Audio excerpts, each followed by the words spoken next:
Assalamualaikum warahmatullahi wabarakatuh. Jumpa kembali di mata kuliah Etika dan Profesi. Pada kesempatan kali ini kita akan membahas tentang etika komputer, khususnya tentang sejarah dan perkembangannya, kemudian tentang isu pokok etika komputer. Kira-kira apa saja yang happening ya, yang berkaitan dengan etika komputer akhir-akhir ini.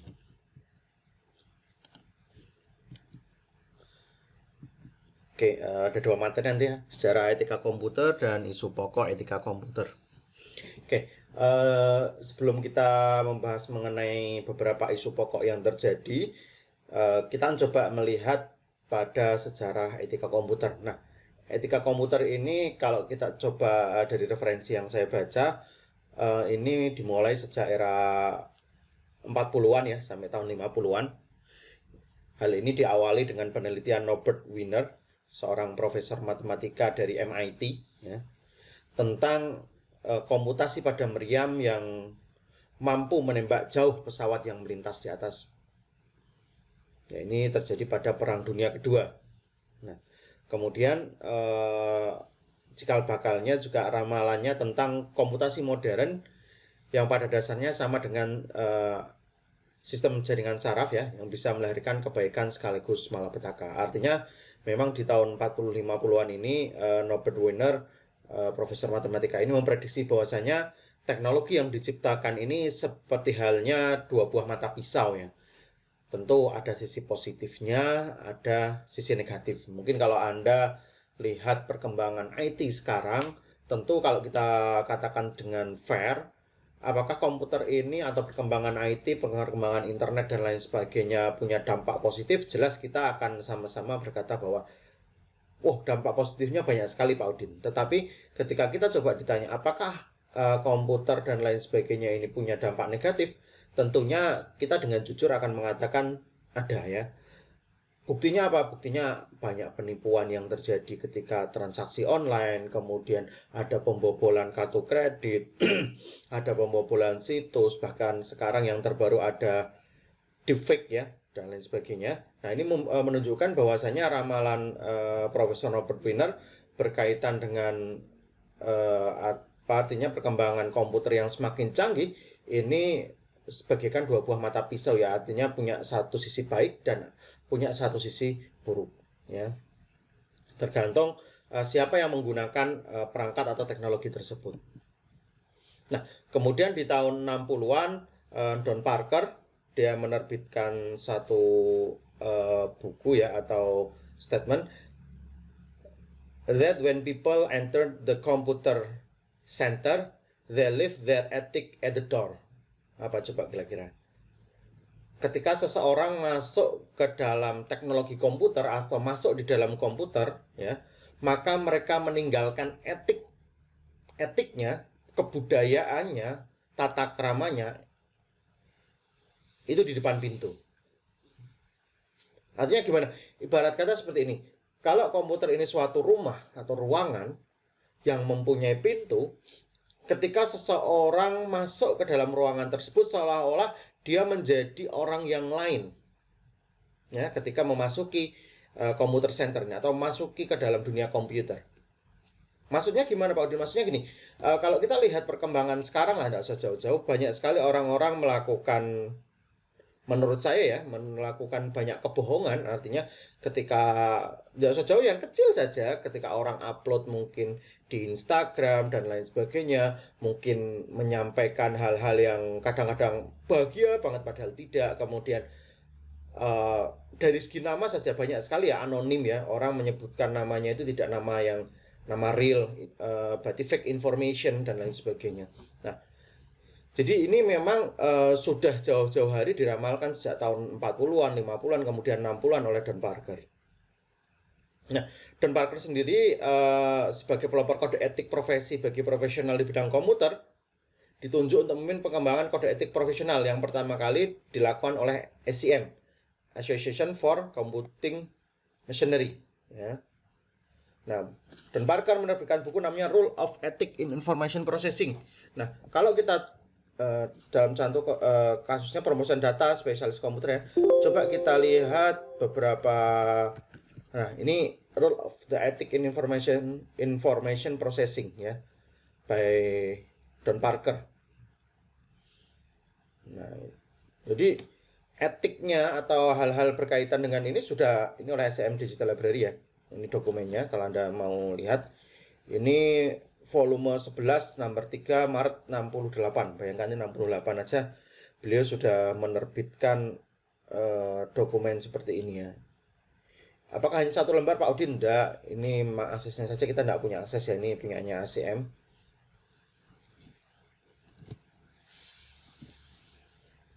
Oke, coba saya zoom ya, di zoom agak susah. Nah, November 1996 oleh Garden of Professor Conduct Information Processing ya. Artinya apa ya, basis dasarnya ya ini keywordnya etik, professional conduct, kode etik ya, SCM guideline, profesional dan lain sebagainya. Kalau kita lihat berarti kalau dari sini ini sudah tahun 66 ya, tahun 66 itu sudah beliau mencetuskan seperti itu. Bagaimana artinya ya, memang konsen tentang etika ini sebenarnya kalau kita berbicara secara fair ya bukan karena akhir-akhir ini saja perkembangan IT-nya jadi sangat luar biasa ya, tetapi sejak dulu sudah diramalkan bahwasanya komputer ini nantinya akan punya satu sisi kebaikan, satu sisi keburukan. Ya, tadi saya sudah sampaikan ketika seseorang masuk ke dalam dunia komputer ini seolah-olah nanti dia ketika masuk di dalamnya menjadi something different ya. They leave their ethic at the door. Itu menurut Don Parker. Nah, dalam kasus sederhana, kenapa etika komputer ini atau etika Anda nanti sebagai seorang profesional di bidang IT sangat penting? Contoh mungkin dalam kasus pemrosesan data. Pemrosesan data tentu kita juga harus melakukan proses data itu secara fair, secara clean.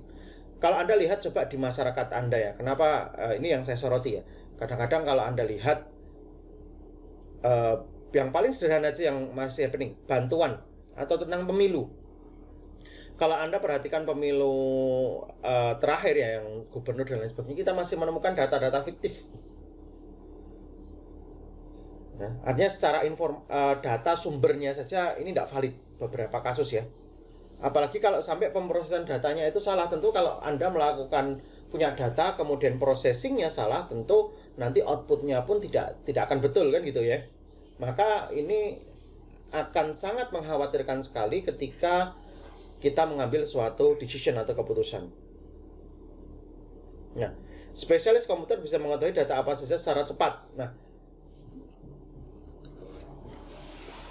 tapi ini satu hal yang saya pelajari. Saya adalah seorang sarjana komputer, sama seperti mungkin Anda nanti ke depan jadi sarjana komputer ya.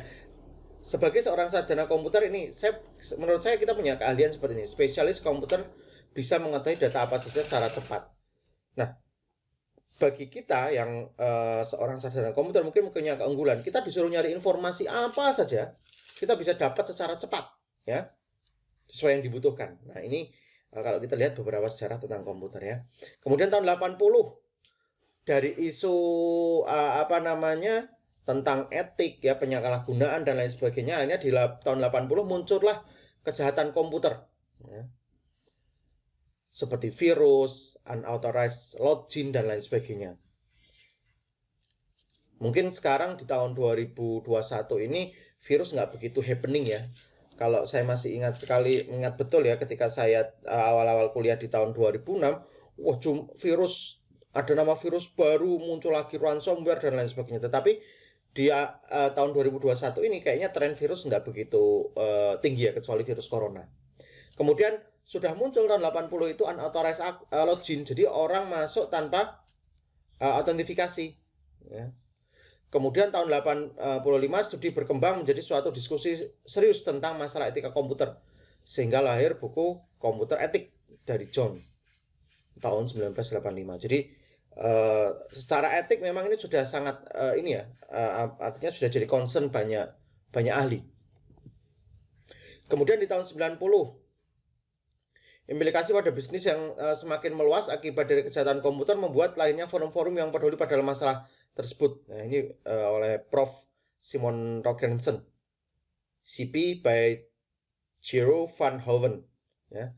Contoh mungkin kalau kita lihat implikasi pada bisnis, ini sejak tahun 90-an ya bahkan ya.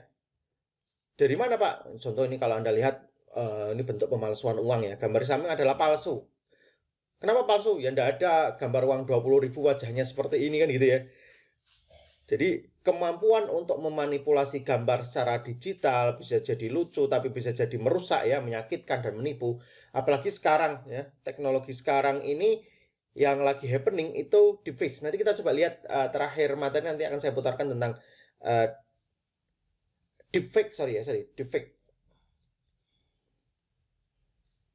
Nah, ini contoh kehandalan IT ya yang harus ditangani secara hati-hati. Artinya ya seringkali ya mungkin saya kadang-kadang juga kita ngedit gambar ataupun statement dan lain sebagainya kemudian hanya sekedar lucu-lucuan ya.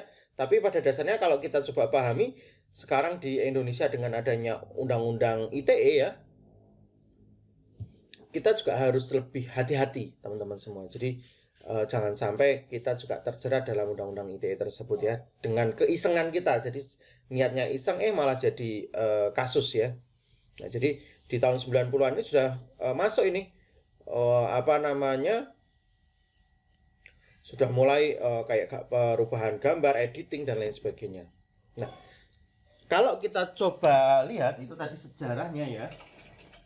Kemudian apa saja isu-isu pokok tentang etika komputer? Tentu kita bisa klasifikasikan ke beberapa hal. Yang pertama tentu kejahatan komputer ya. Kejahatan komputer ini masih marak sekali ya. Kejahatan yang dilakukan dengan komputer berbasis teknologinya ya. Seperti virus ya, orang menyebarkan virus. Kemudian menyebarkan spam ya di email. Penyadapan ya, penyadapan email, informasi dan lain sebagainya. Carding, kartu kredit ya. Denial of service atau melumpuhkan target. Ini seringkali orang kadang-kadang ada website lagi happening diserang ya. Sehingga websitenya lumpuh. Aksesnya di-fullkan gitu ya. Kemudian ada cyber ethic. Ini adalah implementasi dari internet atau interconnection networking memungkinkan pengguna IT semakin luas. Tak terpetakan, tak teridentifikasi dalam dunia anonimus. Ya, jadi kalau kita lihat sekarang dengan perkembangan internet yang sangat-sangat luar biasa, maka sekarang itu konsepnya adalah cyber ethic ya. Jadi kejahatan dunia maya ini sekarang luar biasa sekali ya. Anda ngerampok uang 1 miliar secara langsung, Anda ke bank gitu ya, bawa senjata ngerampok itu kelihatan sekali. Tapi bagaimana dengan orang yang melakukan kejahatan secara online? Misal bobol kartu kredit atau bobol account bank dan lain sebagainya, kemudian mentransfer sejumlah dana. Tentu ini nggak akan kerasa ya. Anda memindahkan 1 miliar dengan 100.000 bebannya sama saja. Beban secara data ya. Tetapi tentu sistem komputernya nanti akan beda. Maka idealnya memang dibutuhkan aturannya di Indonesia. Kita sudah punya namanya Undang-Undang ITE ya. Nanti kita coba bahas Undang ITE di pertemuan selanjutnya lebih detail.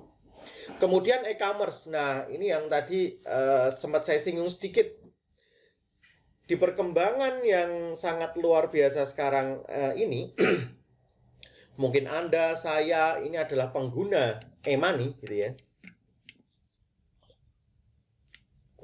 Seperti apa Pak Adin? Seperti OVO, Shopee, dan lain sebagainya ya. Nah, di sini otoritas bisnis dengan internet dan layanannya mengubah bisnis proses yang telah ada dari transaksi konvensional kepada berbasis teknologi. Ya, tidak usah jauh-jauh lah. Mungkin kalau Anda belanja di Tokopedia, ini e-commerce ya. Kemudian belanja di mana lagi?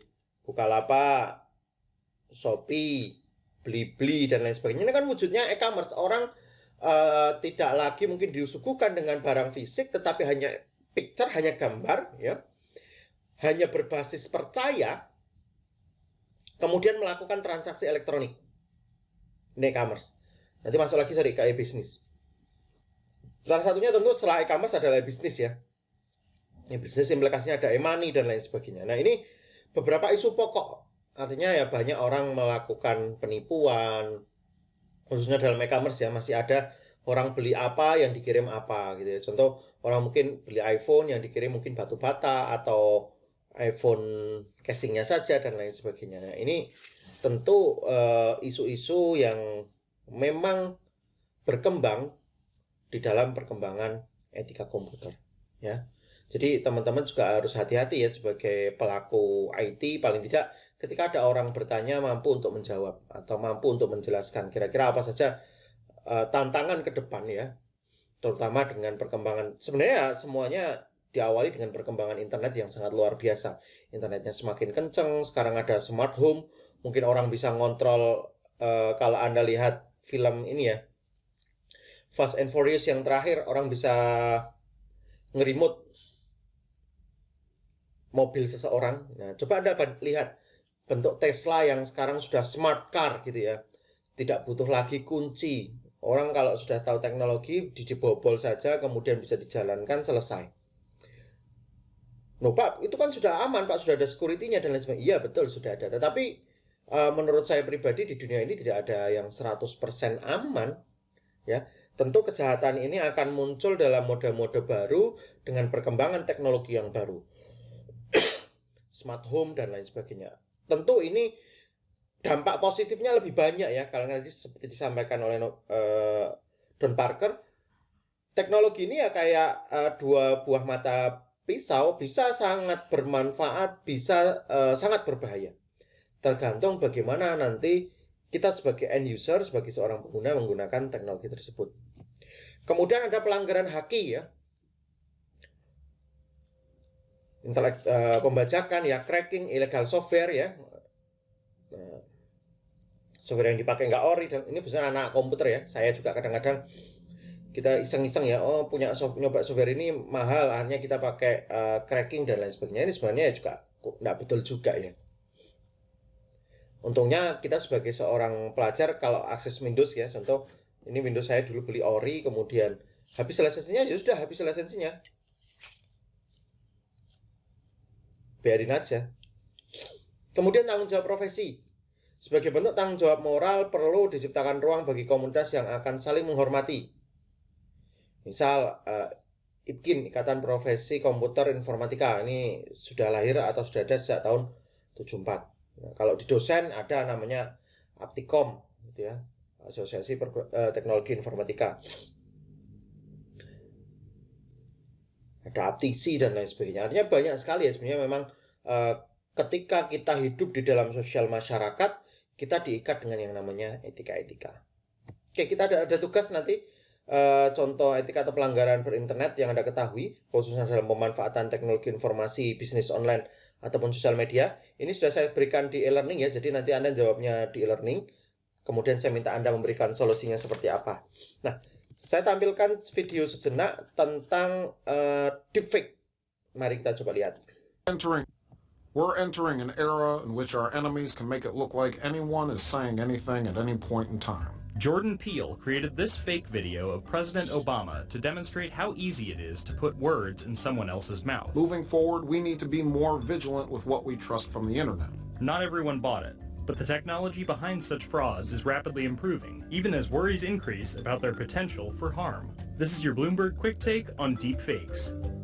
Deepfakes, or realistic-looking fake videos and audio, gained popularity as a means of adding famous actresses into porn scenes. Despite bans on major websites, they remain easy to make and find. They're named for the deep learning artificial intelligence algorithms that make them possible. Input real audio or video of a specific person, the more the better, and the software tries to recognize patterns in speech and movement. Introduce a new element like someone else's face or voice, and a deepfake is born. It's actually extremely easy to make one of these things. There were just some supposed, breakthroughs from academic researchers who work with this particular kind of machine learning in the past few weeks, which would drastically reduce the amount of video you need actually to create one of these. Programs like FakeApp, the most popular and widely available for making deepfakes, need dozens of hours of human assistance to create a video that looks like this rather than this. In August, researchers at Carnegie Mellon revealed software that accurately rendered not just facial features, but changing weather patterns and flowers in bloom. This advance is not yet available to the public. But with increasing capability comes increasing concern. This is kind of fake news on steroids, potentially. We do not know of a case yet where someone has tried to use this to perpetrate a kind of fraud or an information warfare campaign, or for that matter, to really damage someone's reputation. But it's the danger that everyone is really afraid of. In a world where fakes are easy to create, authenticity also becomes easier to deny. People caught doing genuinely objectionable things could claim evidence against them is bogus. Fake videos can also be difficult to detect, though researchers around the world and at the US Department of Defense have said they're working on ways to counter them. Deep fakes do, however, have some positive uses. Take Cereproc, a firm that creates digital voices for people who lose theirs from disease. Speech synthesis is the artificial production of human speech. There are also applications that could be considered either good or bad, like the many, many deepfakes that exist solely to turn as many movies as possible into Nicolas Cage movies. Oh, hi Mark. Oke, tadi itu adalah analisa dari Bloomberg ya. Artinya semakin sulit menemukan video palsu yang dalam. Ya, artinya ini adalah suatu hal yang sekarang terjadi di dunia nyata ya. Jadi penyebaran hoax informasi yang tidak bertanggung jawab itu ya, tadinya hanya berupa teks dan lain sebagainya. Untuk mendapatkan yang terbaik. Ini saya off dulu. Sekarang teknologinya bahkan sudah audiovisual ya.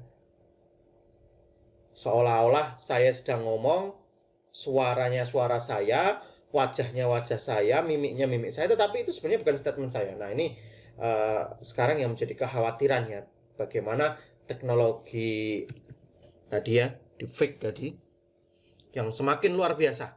Oke, saya kira itu materi kita hari ini. Yang jelas nanti silakan Anda bisa lihat materinya yang saya berikan, kemudian silakan Anda bisa jawab pertanyaan ini melalui kolom diskusi yang ada di e-learning. Saya kira itu untuk pertemuan kita hari ini. Terima kasih. Wassalamualaikum warahmatullahi wabarakatuh.